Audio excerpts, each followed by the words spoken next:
In this video, I'm going to talk about Boucher's jaw flexions and what Nuno Oliveira, the great master, said. Are they helpful or are they harmful to your horse? If you like it, please thumbs up, subscribe, look at the free course down below. Stick around to the end. There's a hack where we show you how to use a very, very simple technique to soften your horse through the jaw and through the poll. Hey rockers and fellow horse nerds, it's Rupert Isaacson from Long Ride Home and the Helios Harmony course back again to answer some of your questions that we've been getting online about the classical concept of jaw flexions and neck flexions. Some people say yes, some people say no. Which should we do? Should we do any of them? Good or bad? Okay. Oliveira, the great Nuno Oliveira, who we all aspire to be the student of, even posthumously, because he's dead, definitely said we should use them. So I use them because I follow in that line. And he also says, however, that there are ways to use them and there are ways not to use them. But he does think that they are useful for all horses. That's his position. And given that he was somebody who was synthesizing the German tradition, Steinbrecht, the Old French tradition, François de la Guerinière from the 18th century, and Boucher, who was the 19th century French genius, many people see Boucher as being at odds with the older traditions. Nuno synthesized all three. I think we can pretty much take Nuno's word for things. And because I'm also the student myself of Mestre Luis Valença in Portugal, who is the, if you like, the inheritor of the crown from Mr. Oliveira, and I see how well those horses there respond to the jaw and the neck flexions. I'm definitely on the side of yay, but that's just me. Let's go into what Oliveira himself says about them. So here is Oliveira working in hand with a horse, and what you can see if you are somewhat educated with this, or at least practice, is what he's doing here with this hand and what he's doing here with this hand is asking the horse to flex a little bit at the jaw and a little bit at the poll. And we can see that the horse's hind legs are engaged underneath, which has brought the poll high, but the neck isn't being raised artificially. It's only coming up because the butt's going down because the hind legs are underneath, which is good for the horse. Okay, now let's have another picture of Mr. Oliveira doing the neck flexions. Hold this one up for the camera. He's there in a double bridle, and he's doing, if you like, an osteopathy for the horse to, if you like, stretch the scalings here through the spine and unblock and then stretch there. And I think all of us as human monkeys, we know from ourselves that this is beneficial because we actually do it to ourselves and we go for massages and we do all this stuff. But clearly how it's done is going to matter. For example, if somebody takes my head and like yanks me to the side or overstretches me beyond my pain tolerance or something like that, then I'm going to protest and say, ow. And if they were to take me further than that, then I'd have to resist, fight back, leave the table, get out of the room or something. So because monkeys don't really speak horse and because horses don't really speak monkey, we have to find a way to make sure that the horse, if we're going to do these jaw releases and neck releases, is finding them indeed beneficial. How can we know? Well, we can, to a large degree, take our cue from the reaction of the animal. Animals, luckily mammals, all mammals pretty much show the same range of emotion and the ways of expressing those emotions. So we know that horses, when they're happy, their bodies relax, they snort in that soft way, they will give and yield in a soft way, they'll lick and chew sometimes the eye will half close. These are not that different from our own behaviors. So if we can observe this kind of contentedness, we can use that as a bit of a barometer. What Mr. Oliveira goes on to say, this is really interesting. is that he doesn't believe that you should artificially raise the horse's neck. He says that that hollows out the back and blocks it, which means you can't then engage the hindquarters, and risks overdeveloping the underneck, and therefore has a sort of not beneficial effect on the horse. And he says this quite specifically here. I'm going to read it from his own book, just so it's.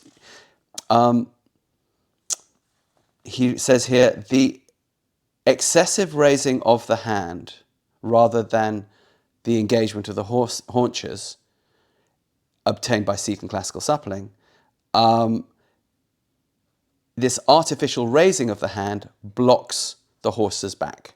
And then there's another bit where he says, I claim that my horses are raised on the forehand, as you've seen, but there are some horses that one must not start out by elevating the forehand.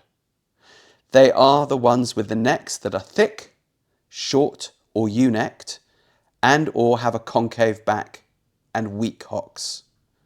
And then he also says, it is true that horses whose necks have been raised prematurely are not heavy in the hand, but they have an imperfect equilibrium balance, and which makes impulsion difficult as they have a locked back. Okay, so what he's saying is, definitely it can be a good idea to supple the horse through these orthopedic stretches through the neck. Some people do them with carrots, some people do them in the bridle, and these jaw flexions. Now, we have a little video on one of the basic jaw flexions. There's a link to it. You'll see it come up somewhere here with my horse Zag. A really simple one where you just either do little vibrations on the bit rings or put your fingers just into the bars of the mouth and just very gently vibrate like that, and the horse gives. And then, of course, there are other more complex ones. But the bottom line is that Nuno Oliveira says it's a good thing. He wants you to do this, but he doesn't want you to do it in a way that is forced or busting through the horse's resistances. If you are going to do it, he says you've got to do it very gently, little vibrations, and just see if you can get the horse gradually to yield, gradually to yield. And this, of course, is probably what we'd like ourselves if we were having it done to ourselves. Now, what he also says is that he says the flexions, I'm reading again from his book page, page 97. By the way, shout out to the Xenophon Press, as always, on these videos. They produce these amazing books for us really, really cheaply. Richard Williams at Xenophon Press, thank you. Everyone buy Xenophon Press books. And no, they don't sponsor this podcast. They just help me in my training of horses. Okay, so Oliveira writes again here, Boucher's flexions are mostly used dismounted, working in hand, or at the halt and walk when mounted. So if you're going to try them when you're on the horse, he's saying best standing still or at the walk. But he says mostly used dismounted.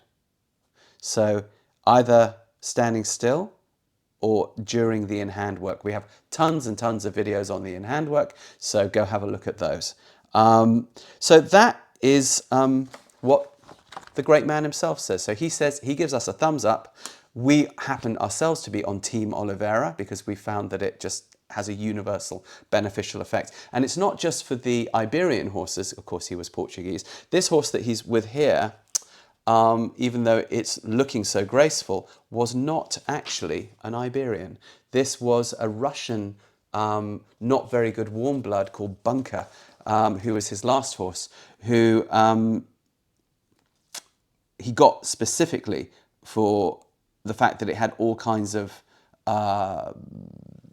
morphological conformation problems, and he wanted to point out that through the use of really good classical work you could basically reshape the horse, bring him to really good health, yoga him up, martial arts him up, and turn him into a meta horse. And of course Oliveira proved the point numerous times, which is why he was the great dead dude that he is. All right, so Oliveira says use them, but learn them and be careful and don't use them forcefully and don't artificially raise the neck and when you're doing them or at all, because that will block the back and have other problems. And if you're going to do it from the saddle, only at the halt and only at the walk, but mostly on the ground. So great proponent of working horses from the ground before you work them in the saddle. Seemed to work for him, so we do that too, and we definitely find it works for us. Now, I promised you a hack.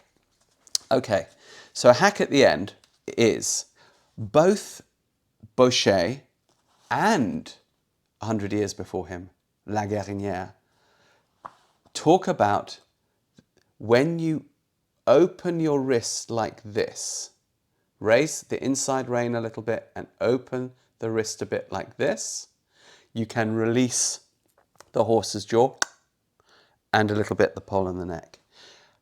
Usually they say, if you're working with two reins, which mostly one is in the training, the outside hand would go down to stabilize and the inside hand would come up just a little bit, turn and go bop, bop, bop, bop, bop, bop, bop. Does not come back to the body, just bop, bop, bop, bop, bop, bop, bop, and sometimes a little swivel. Nothing forced, just unlocking, helping the horse to unlock, bop, bop, bop, bop. And then when the horse gives, caress the neck. Ah, good boy, with that hand, make it feel good. Then stop, and now that hand would go down, this one up a little bit and swiveling a bit, and hey, little vibrations until whew, a give, and then, good boy, caressing with that hand. I was taught to do this myself by a student of Luis Valence's, and Luis himself was taught how to do this by Oliveira, and my gosh, does it work. We have found horses that were really locked in the jaw just become totally light, totally mobile in the mouth, totally soft and happy, and then that actually made them more forward. So that's my hack. Learning how to turn the wrist a little bit to the outside, just like this guy says, just like Boucher said as well, on the inside rein while stabilizing a little bit with the outside rein. Little vibrations, not bringing the hand back to the body, up, up and away like Superman, vertically. Give it a try, see what happens. Put your comments below. We'd love to find out if you try these things, if they work for you. Also, if you've got questions, tell us, we'll absolutely get back to you and try to answer them, okay? If this was useful, please thumbs up, subscribe, massively, massively, massively helps get this knowledge out there. If you'd like to help us out more directly, there's a thank you button right under here. You can send us a few bucks. That would be really, really good. Just helps us make more content. And there's a free online course down there in the blurb and the descriptions below. If you want to do our Helios Harmony course, that's the way to come in.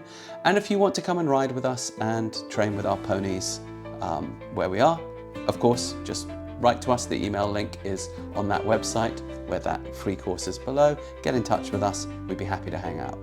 All right, rockers, see you on the next one.